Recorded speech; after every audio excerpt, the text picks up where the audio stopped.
This is a true story. 5 workers were inside a sealed underwater facility, dismantling an oil pipe. Due to the significant pressure difference inside and outside the pipe, the moment they unscrewed the bolt, the pipe sucked everything around it into the underwater pipeline. Throughout the process, they were dragged from the pipe's opening all the way to near the end of the pipe by the immense suction force. The ordeal underwater lasted over a minute, filled with darkness and terror.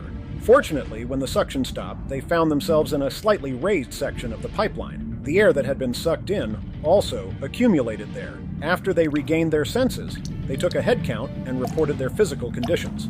All 5 suffered varying degrees of abrasions, with the most serious injury being a broken leg and loss of consciousness for the second person in line. Additionally, their oxygen tanks were nowhere to be found. The confined space had little air, making it unsuitable to wait long for rescue. The group then discussed how to save themselves. One person suggested they had entered head first and should try to back out the way they came. However, the other 4 believed they had entered feet first and should simply crawl forward.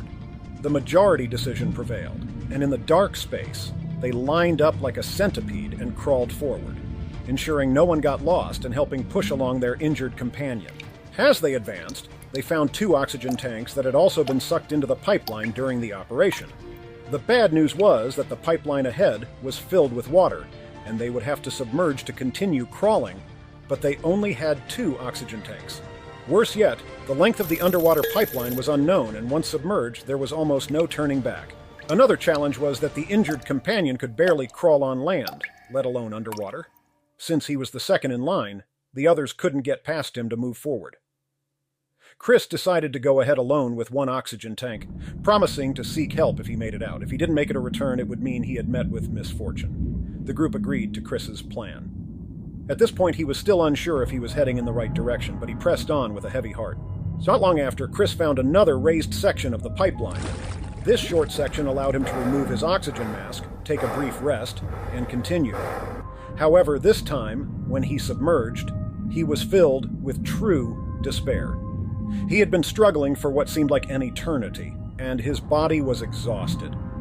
To make matters worse, based on his years of diving experience, Chris realized his oxygen supply was running out. His fatigued body tempted him to give up, but just then he heard a metallic clink ahead. Reaching out, he was thrilled to discover another oxygen tank. He took a deep breath, quickly pushed his nearly empty tank back for the others, and without hesitation, placed the new oxygen tube in his mouth, ignoring the taste of oil, and continued forward. His body was on the verge of collapse, but the fresh oxygen gave him a glimmer of hope. After several more grueling minutes of crawling, he finally reached a corner. Chris felt both excited and scared, fearing this direction led to a dead end. It was a life-or-death moment. With all his remaining strength, Chris swam upwards. When he surfaced, he saw a beam of light.